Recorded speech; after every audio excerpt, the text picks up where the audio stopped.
Assalamualaikum friends. Hello everyone. I hope you all are done through chapter number 1. So what was chapter number 1? The basic or introduction to accounting standards, where we learned what was GAAP, general accepted accounting principles. Thereafter we learned what was accounting standards. What 4 aspects does accounting standards talk about? Recognition, measurement, presentation, disclosure, the benefits of accounting standard, the accounting standards board, how does they set up the accounting standards, the formal process of setting up accounting standards. Thereafter we learned the need for convergence towards global standards, why we should move towards global standards, and we learned IFRS, International Financial Reporting Standards, the International Accounting Standards Board, who publishes IFRS. Thereafter we learned the benefits of IFRS, and then we moved through Indian accounting standards, Ind AS, the carve in and carve outs of Ind AS. Thereafter we learned that in the list of Ind AS, we also learned the list of AS. Thereafter we learned the list of Ind AS, where we saw that the IFRS and Ind AS number are correspondingly same. Then we gone through further with the roadmap of implementation of Indian accounting standards, in how many phases the Indian accounting standard has been implemented up till right now, right? So this was the basically first chapter, giving a basic about accounting standard, Ind AS and IFRS. I hope you all are done through it. So now proceeding further with chapter number 2, framework for preparation and presentation of financial statements. If you know that during my recording of chapter number 1, I gave you one chart where I classified the accounting standards list in 5 parts, where I classified that which accounting standards talks about which all aspects, right? If you see the chart again, pausing this recording, you will find that I gave the title Framework for Preparation and Presentation of Financial Statements. That framework, in this chapter we are talking about this framework. What is this framework? This is the mother framework. This is the head of this accounting standards. The accounting standards has been emerged from this framework. It is called as mother framework. New accounting standards are set up from this framework. Also existing accounting standards get changed from this framework. So here we will talk about what does this framework mean and what particular areas are covered in this framework, right? Proceeding further, come to page number 2.2, chapter overview. See, if you read the first paragraph, they have given the meaning of the framework. The framework sets out the concepts underlying the preparation and presentation of general purpose financial statements. Financial statements which are prepared for general users, prepared by enterprises for external users. तो ये framework किस बात पे बात करता है? वो सब कॉन्सेप्ट्स को वो कवर करता है कि जो अपनी फिनेंशियल स्टेटमेंट्स को प्रिपेयर करने में और प्रेजेंट करने में मददरूप हो जाए. This framework explains components of financial statements. अभी ये फ्रेमवर्क कौन कौन सी बात पे समझा रहा है? तो C, components of financial statements. Financial statements हमने नाम दे दिया, लेकिन उसके अंदर कौन से कंपोनेंट्स आते हैं? जैसे कि balance sheet, statement of profit and loss, cash flow statement, notes and other explanatory statements. So these are called as components of financial statements. We will talk in detail during this chapter, right? Thereafter, users of financial statements. financial statements के users कौन से होते हैं, कौन से group के users होते हैं. फिर qualitative characteristics of financial statements. What quality or what characteristics must financial statement provide? मतलब financial statements के features क्या होना चाहिए, characteristics क्या होना चाहिए, right? Thereafter, elements of financial statements. financial statements के elements की बात करेंगे, जैसे कि asset, liabilities, equity, expenses, income, इन सब की बात करेंगे इस चैप्टर में. ये भी चैप्टर पूरा थियोरेटिकल है, लेकिन एक ओवरलुक करेंगे, एक आइडिया लेंगे और इस तरह से अपना एक बेस बना लेंगे, ठीक है, राइट। तो framework also explains concepts of capital का कंसेप्ट समझाता है, capital maintenance and determination of profit तो ये फ्रेमवर्क ये भी समझाता है कि कैपिटल क्या होता है, कैपिटल को कैसे मेंटेन करना चाहिए और प्रॉफिट को कैसे डिटरमाइन करना चाहिए, ठीक है। अभी proceeding further, see come to introduction part, right? If you see that Accounting Standards Board of ICAI issued this framework on July 2000, right? In July 2000 this framework was issued. This framework provides the fundamental basis for development of new standards as also for review of existing standards. See, I said ना कि ये एक accounting standards का एक mother framework है, मतलब कि ये एक फंडामेंटल बेसिस प्रोवाइड करता है कि कौन कौन से अकाउंटिंग स्टैंडर्ड्स के नए अकाउंटिंग स्टैंडर्ड्स की ज़रूरत है, उनको कैसे बनाना चाहिए और जो एग्जिस्टिंग स्टैंडर्ड्स है उनको कैसे रिव्यू करना चाहिए, ठीक है। अभी देखते हैं कि प्रिंसिपल एरियाज इन फ्रेमवर्क में कौन कौन से कवर किए गए हैं। See, components of financial statements, as I talked earlier, इसकी बात की गई है इस फ्रेमवर्क में। Thereafter, objectives of financial statements, फिर assumptions underlying financial statements। हर एक टॉपिक को हम डिटेल में आगे बढ़ेंगे, इसलिए मैं अभी इसमें ज़्यादा डिटेल में नहीं जा रही हूँ। Thereafter, qualitative characteristics of financial statements, elements of financial statements, criteria for recognition of elements in financial statements, principle of measurement of financial elements and concepts of capital and capital maintenance, जो मैंने short में ऊपर के paragraph में chapter overview वाले paragraph में आपको थोड़ा सा समझाया है। अभी हम आगे बढ़ेंगे और इसमें ये सब टॉपिक्स की भी बात करेंगे, right. Moving further to page 2.3।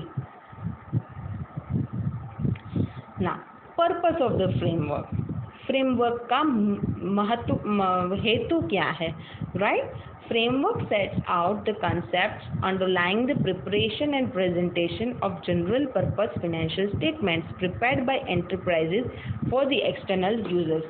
हर एक बिजनेस एंटिटी, हर एक एंटरप्राइज अपने एक्सटर्नल यूजर्स हैं, मतलब कि उनके जो ग्रुप है उनको अपने फाइनेंशियल स्टेटमेंट्स पढ़ाने के लिए फाइनेंशियल स्टेटमेंट्स बनाता है। मतलब एक्सटर्नल यूजर्स माने कोई ट्रेड पेबल्स होते हैं, अपने क्रेडिटर्स होते हैं, राइट, और डेटर्स होते हैं, हमने जहाँ पे इन्वेस्टमेंट किया है वो बैंक्स वो सब होते हैं, बैंक्स होती है, इंश्योरेंस कंपनीज होती है, और भी यूज़र्स होते हैं। जब ऐसे मान लो कंपनी है तो शेयर होल्डर्स होते हैं।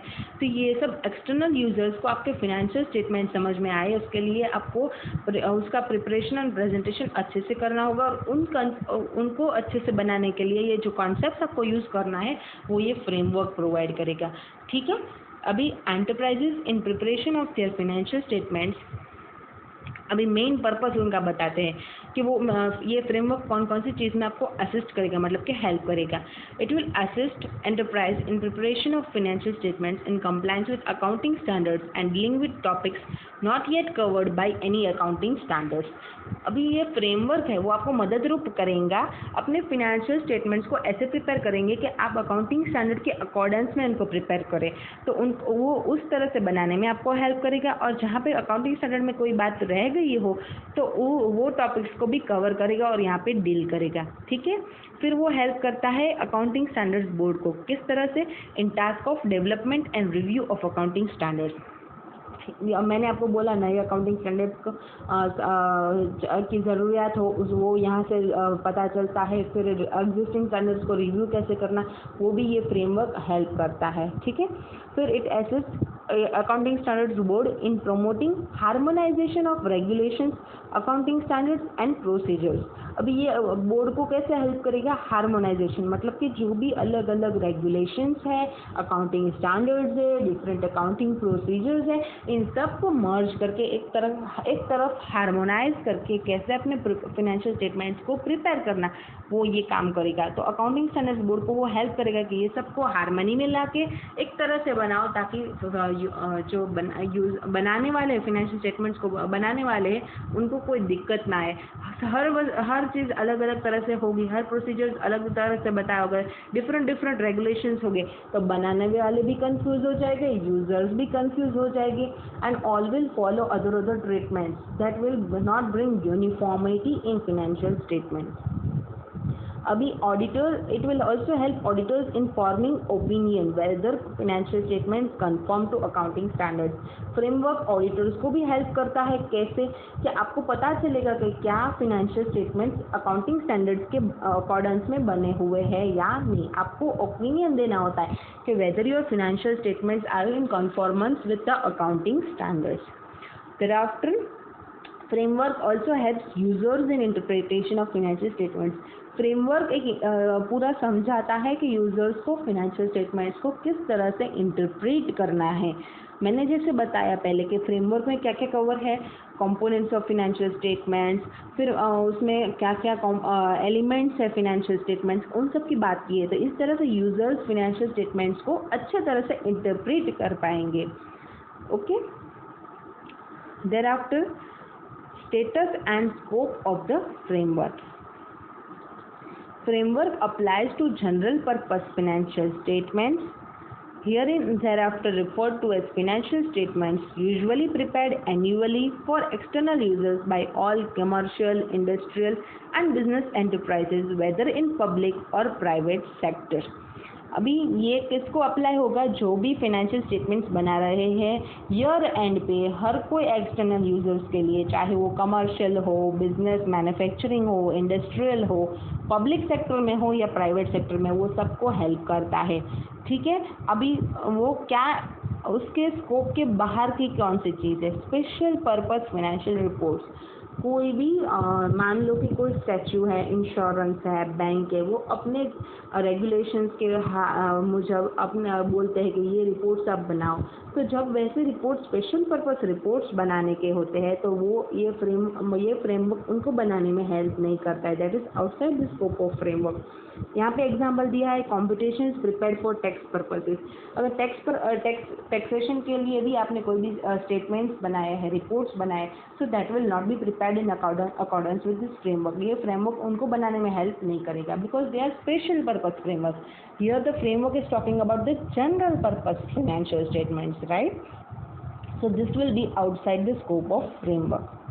ऑल्सो अभी फ्रेमवर्क जनरली तो अकाउंटिंग स्टैंडर्ड्स और फ्रेमवर्क दोनों एक लाइन में ही चलते हैं।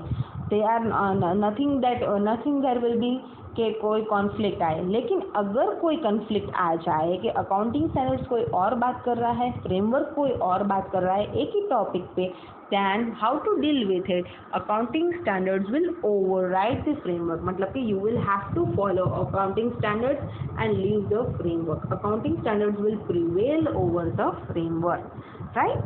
Now talking to the next topic, components of financial statements।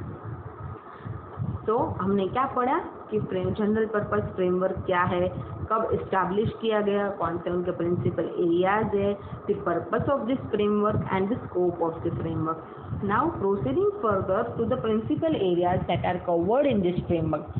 So that is first of all components of financial statements. अभी फिनेंशियल स्टेटमेंट का जो सेट होता है उसमें कौन सी चीज़ें कंप्राइज होती है? First of all balance sheet, thereafter statement of profit and loss, thereafter cash flow statements, and finally notes and other explanatory statements. Come to page 2.4. Next paragraph. All parts of financial statements are interrelated because they reflect different aspects of same transactions or other events. जो भी parts है, balance sheet है, profit and loss है, वो सब accounting transactions और events है, उसी पे अलग तरीके से, अलग नज़रिए से बातचीत करते हैं। Now we will see what this balance sheet, cash flow, profit and loss portray और शो, या फिर वो क्या समझाता है, ठीक है। Now starting with first balance sheet. Balance sheet portrays मतलब कि displays, shows value of economic resource controlled by an enterprise. Balance sheet क्या दिखाता है? वैल्यू दिखाता है। किस बात की वैल्यू? जो भी इकोनॉमिक रिसोर्स एंटरप्राइज कंट्रोल करता है, एंटरप्राइज के कंट्रोल में जो भी इकोनॉमिक रिसोर्सेज है, इकोनॉमिक रिसोर्सेज मतलब क्या है? वैसे रिसोर्सेज जिससे आपका कैश आउटफ्लो या इनफ्लो पॉसिबल है, राइट। तो वो हुए इकोनॉमिक रिसोर्सेज। जो भी एंटरप्राइज ऐसे इकोनॉमिक रिसोर्सेज को कंट्रोल करता है उसका वैल्यू बैलेंस शीट बताता है, ठीक है। और उसको वो क्या बताता है? Liquidity and solvency of enterprise. Enterprise के पास कितना लिक्विड पोजीशन है अपने लायबिलिटीज को सेटल करने के लिए, उसका सॉल्वेंसी क्या है, क्या वो आगे चल पाएगा, क्या वो अपने पेमेंट्स को सेटल कर पाएगा, क्या उसके पास सफिशिएंट इकोनॉमिक रिसोर्सेज है ताकि वो अपने लायबिलिटीज को पे ऑफ कर सके। So this balance sheet portrays, right? Balance sheet also helps to predict the ability of enterprise to meet its financial commitments as they fall due. वो और भी क्या बताता है कि क्या आपके एंटरप्राइज की एबिलिटी है, क्या आपके एंटरप्राइज में एबल है अपने फिनेंशियल कमिटमेंट्स को मीट करने के लिए, मतलब कि अपने फिनेंशियल कमिटमेंट्स को टाइम पे पे ऑफ करने के लिए आपके पास इतनी वो इकोनॉमिक रिसोर्सेज है कि आप उसको पे ऑफ कर पाएंगे, आपके पास इतनी एसेट्स है कि आप अपनी लायबिलिटीज को पे ऑफ कर पाएंगे at the when they are due, right. Thereafter we will talk about statement of profit and loss. Statement of profit and loss presents results of operations of an enterprise for an accounting period. वो क्या बताता है कि result, आपने performance किया, आपने अपना business किया, आपने अपना मैन्युफैक्चरिंग किया, उसका रिजल्ट क्या आया, whether you have earned your profit or you have incurred the loss, right. तो वो आपका रिजल्ट बताएगा, आपने जो भी operations during the year, during that relevant accounting period generally हमारे यहाँ का क्या कौन सा होता है? Yes, 1 April to 31 March.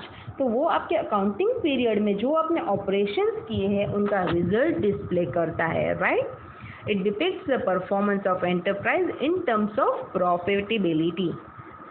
Okay, I hope you are getting with me and understanding all the points. Proceeding further, cash flow statement. Cash flow statement shows the way an enterprise has generated cash and the way they have been used in an accounting period. एक accounting period, एक year में आपने कितना cash generate किया, मतलब आपका cash कितना अंदर आया आपके बिजनेस में, और सामने उस कैश को आपने किस तरह से कौन सी जगह पे यूज़ किया। तो it shows basically in layman language if you say, it shows the inflow and the outflow of cash during the accounting period, right? It helps in evaluating, investing, financing and operating activities during the reporting period. अभी आप ये AS3 है cash flow statement, तब आपको समझ आएगा कि ये 3 पार्ट्स क्या बताते हैं। Cash flow statement generally is divided into 3 parts: investing operations, investing activities, financing activities and operating activities. इन 3 में